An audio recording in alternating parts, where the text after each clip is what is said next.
Hi and welcome to this video lesson on assembling your Arduino circuit for the Servo Sweep lesson as well as the Servo Dial lesson. They're going to use a very similar structure, so we're just going to set this up and then we can add the dial on afterwards. Right, so we need to be in our Tinkercad, and while we're in Tinkercad, let's just grab an Arduino unit here, drop that into place, wait for it to load. Let's also grab a breadboard here. Drop that into place as well.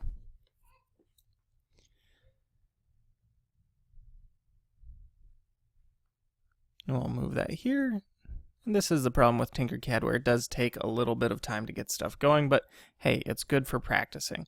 And then we're going to grab a micro servo unit here, and we'll put it in the side like this.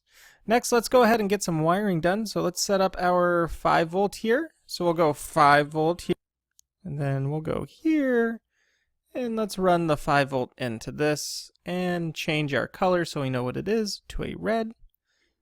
Let's add our ground. We can take ground from here.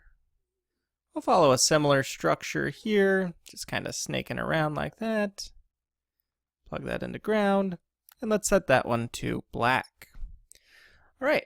Now, if we look on our servo, we see that we have 3 pins here. We have a ground, we have a power, and then we have our signal pin. In this case, I'll go here. I'm just going to drop my ground into there, change it black. Then let's grab our power here, put it into 5 volt there. Go red, and then our signal pin, as we defined in our sweep as well as in the dial, is going to attach over into pin 9. So we can drag this over into pin 9 here. We can test this out by going into our code, switching from blocks to text, deleting everything that's in here, and we go over into the Arduino editor. Here we can grab our code from the Arduino sweep code that we wrote. We'll jump back into here, and let's drop this here, and we can start simulation. Now, if anything is wrong with your copy, it will give you a warning, but we close this code here, and we can see now the servo is sweeping. So it starts, and now it moves back, and then it goes all the way back, and starts over, and does this all over again.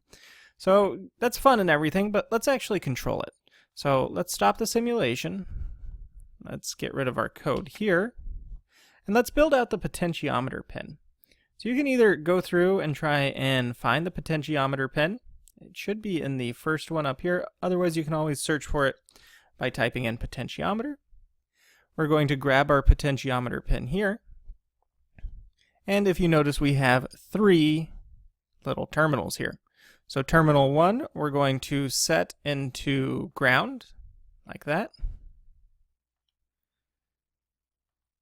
The one at the other end, we're going to set, and that'd be terminal 3. We're going to set that to power, so we'll change that one to red. And then we had defined that in our code that it was on pin 0, and that's going to be reflective of A0 since we are reading the analog version of it, so A0 there. So you can see now I have everything set up. We can go into our Arduino editor. We can go over and grab our code. Let's just verify the code first, make sure it works, save ourselves some time, see it's good. Grab this, Control C, go back over into Tinkercad, drop our code there with a Control V, make sure things are loading up, and we can start the simulation. Wait for the simulation to initialize.